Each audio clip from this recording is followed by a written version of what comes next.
आपका स्वागत है। मैं सुनील सिंह नायक अपने धरने को लेकर के 52-53 दिनों से लगातार बैठे हुए हैं। इनकी बात न इनके प्रशासन के लोग सुन रहे हैं, न इनके विभाग के लोग सुन रहे हैं। कर्मचारी यूनियन के अध्यक्ष आदित्य कौशल जी ने उप मुख्यमंत्री ब्रजेश पाठक जी को अपना एक पत्रक दिया था। उस पत्रक पर भी आज तक कोई कार्रवाई नहीं हुआ। ये लगातार धरने पर अपनी मांग को लेकर के बैठे हुए हैं। किसान यूनियन के अध्यक्ष काका जी आए हुए हैं। काका जी का लाइव पहले आप चैनल में नए हैं तो सब्सक्राइब करें, कमेंट करें, लाइक करें। और धन्यवाद शायद अध्यक्ष जी हैं, तो धन्यवाद अध्यक्ष जी का और पूरी कमेटी का कि मेरे जैसे एक छोटे से किसान के बेटे को आप इतना सम्मान दे रहे हैं। और धन्यवाद है आप सबका कि जो अपने अधिकारों के लिए लड़ना सीख गए। और सबसे बड़ा धन्यवाद है इस मातृ शक्ति को, क्योंकि इनको 3 काम करने पड़ते हैं। घर का काम करना पड़ता है, फिर नौकरी करनी पड़ती है, और फिर तुम्हारे साथ धरने में बैठना पड़ता है। तो धरने से तो डरना नहीं, क्योंकि मेरा एक ही कहना है कि जो डर गया समझो मर गया, और जो जिंदा रहता है वही लड़ता है, मरा हुआ कभी नहीं लड़ पाता। तो आप ये सरकार को बताते रहना कि हम जिंदा हैं, ये सोच लेना। क्योंकि जब 13 महीने तक हम बॉर्डर पे रहे तो ये दलाल मीडिया जो आपको भी नहीं दिखा रही होगी, तो चलो मैं बात शुरू करूं उससे पहले सब अपने अपने मोबाइल निकालो। आज तुम्हें सिखाता हूं कि आंदोलन कैसे लड़ा जाता है। जिसके पास फेसबुक है, जिसके पास ट्विटर है, जिसके पास इंस्टाग्राम है और जिसके पास व्हाट्सएप है, सब वीडियो बनाओ एक दूसरे की। जो भी यहां बोले लाइव चलाओ और फैला दो, क्योंकि आज सोशल मीडिया का जमाना है। ये देश के हर कर्मचारी तक आपकी बात जानी चाहिए, क्योंकि जो देश का कर्मचारी जिस दिन जाग जाएगा, मेरा दावा है सरकार के को नाक रगड़नी पड़ेगी, वो चाहे उत्तर प्रदेश की सरकार हो या भारत सरकार हो। जब 13 महीने हम लोग बॉर्डर पर लड़े थे तो ये दलाल मीडिया हमसे कहती थी कि मोदी है, पीछे नहीं हटेगा। तो हमने भी कहा था कि भाई मारे भी ट्रैक्टर में बैठ गिरना, हमारा ट्रैक्टर भी पीछे ना हटता। जब भी आएगा दिल्ली का चक्कर मार के घर को जाएगा।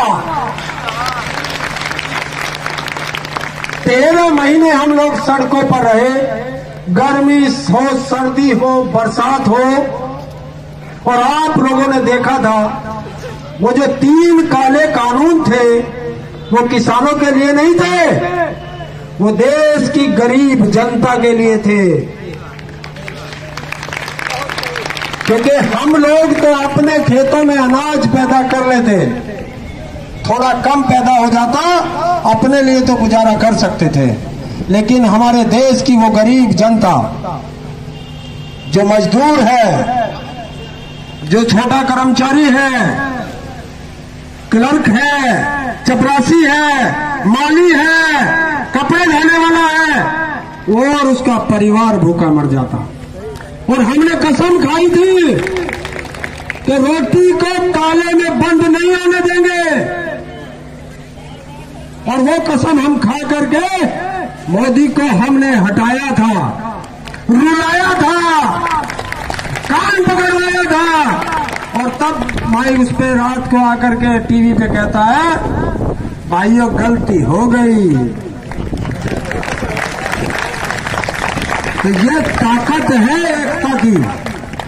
अगर आप लोग एकता बना करके रखोगे तो एक दिन बाबा जी को भी आके कहना पड़ेगा कि अध्यक्ष जी गलती हो गई।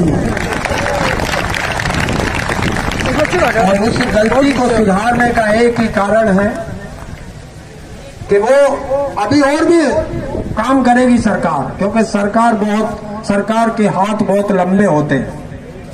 वो इस दलाल मीडिया से कहलवाएगी, क्योंकि मैं आपके अध्यक्ष से आज पहली बार मिला हूं, मुझे नहीं पता इनका व्यवहार कैसा है। आराम से बैठो, चलो। मैं तो आज लखनऊ आया था किसी काम से, तो मेरे पास एक सोशल मीडिया के पत्रकार जो दिल्ली में हमें कवर करते हैं, मैं आपको नाम बता देता हूं, नेशनल दस्तक,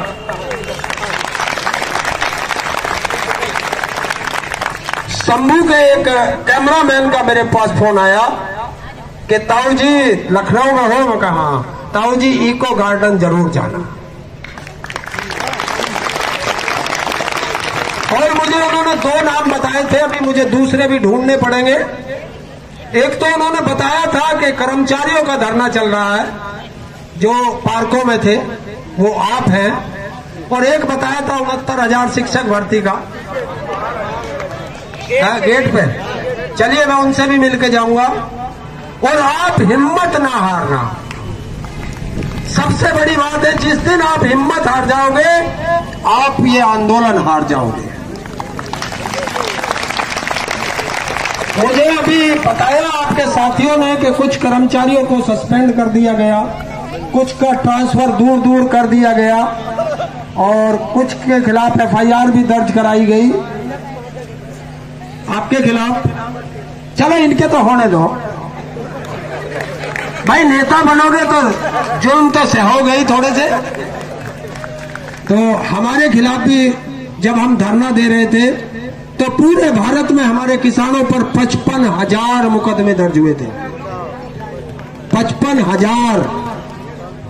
और जो लिखित में दिए थे मोदी ने कि आप आंदोलन आज मैं वापस कर रहा हूं, आपके मुकदमे भी वापस होंगे।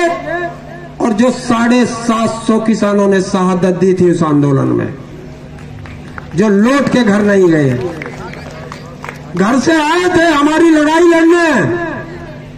हमारी लड़ाई तो हम जीत गए, लेकिन हमारे सर पर एक कर्जा वो छोड़ करके गए कि जब वो अपने घर नहीं जा पाए। आज भी हम उनके परिवार के ऋणी हैं, और जब तक जिएंगे तब तक उनके परिवार के ऋणी रहेंगे कि हम आपके परिवार को वापस नहीं ला सकते। तो आपके बीच से भी कुछ साथी गए हैं, तो ध्यान रखना, चाहे 1-1 रुपए से उस परिवार की मदद करना। जो साथी आपके बीच से चला जाए, उस परिवार का हमेशा ख्याल रखना। पता नहीं कल हमारी बारी है, परसों किसी और की बारी है, जाना सबको है। लेकिन एकता जभी बनेगी अगर आप अपने किसी साथी के साथ अगर कोई दिक्कत आती है तो आप उसकी मदद करते हैं। रही आपकी मांगों की बात, तो जितना इस ताऊ से बनता है आज उससे ज्यादा करके लखनऊ से वापस जाएगा, ऐसा नहीं है। आज ये पोस्ट आपकी जो आपने मुझे ज्ञापन दिया है, ये मेरा दावा है, आज ये प्रधानमंत्री तक भी पहुंचेगा और आज ये मुख्यमंत्री तक भी पहुंचेगा।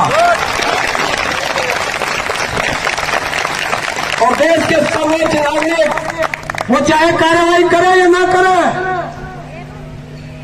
लेकिन ये राष्ट्रपति तक भी जाएगा। बहुत संघर्ष करो, संघर्ष करो। देखिए, नारे लगाए जाते हैं, कभी मेरे नाम का मत लगाना। मैं ना नेता हूं ना अभिनेता हूं, पैदल चलने वाला हूं। कभी सोच रहे हो कार से आया, कार तो एक साथी था, मेरा तो रिजर्वेशन था, मैं तो रेल से आ रहा था। वो कहने लगा कि हम भी कार से जा रहे हैं लखनऊ, ताऊ हमारे साथ चल लेना। तो मेरे तो 350 रुपये खराब हो गए जो रेल में चले गए। मुझे तो उसका दुख है, कार से आया उसका सुख ना। सच्चाई है, पैदल चलने वाला हूं, मेरे पास साइकिल भी नहीं है। और आपको जान करके शायद खुशी होगी या दुख होगा ये मुझे नहीं पता कि ये ताऊ ना बाबा के बुलडोजर से डरता है और ना मोदी के खौफ से डरता है। ताऊ में हिम्मत हो तो ताऊ का घर ढूंढ के बुलडोजर चला दे। इस हिंदुस्तान में ताऊ का घर ही ना, तो बुलडोजर से तो ताऊ डरेगा नहीं। और ताऊ का बैंक में खाता ना, तो ईडी और इनकम टैक्स की औकात नहीं। और ताऊ के लिए जेल है ताऊ की ससुराल। याद रखना, ताऊ जेल को ससुराल मानता है और मैं अपनी ससुराल 17 बार जा चुका हूं। और मैं कई साल से कह रहा हूं कि बस ज्यादा दिन हो गए ससुराल गए हुए, कम से कम 18वीं बार तो भेज दो। 13 महीने बॉर्डर पर रहे, नहीं भेजा। हमारी बेटियां जंतर मंतर पर पहलवान बेटियां जिनको घसीटा गया, इंटरनेशनल पहलवान बेटियां जिसको मोदी कहता था विनेश तू तो मेरी बेटी है, मेरे परिवार जैसी है। और वो ऐसा नालायक बाप मर जाना चाहिए जो अपने घर के नीचे बैठे अपनी बेटियों को न देख सका हो।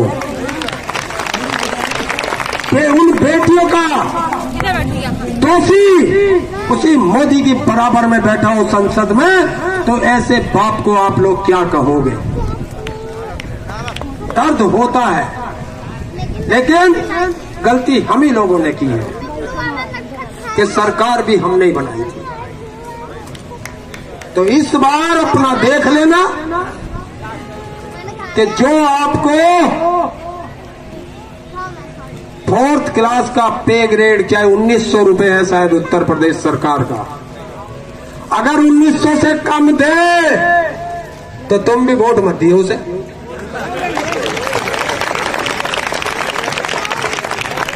जो आपको और आपके बच्चों को चिकित्सा सुविधा न दे तो वोट मत दियो उसे। जो विधायक सांसद तुम्हारे घर आए वोट मांगने, गेट तो खोलना जरूर, पानी भी मत पिला देना और कटोरे में मिर्च दिखा देना कि हमारे घर तो यूं मिले हैं, बस लाल मिर्च दिखा देना। और ये महिला शक्ति को जरूर करना।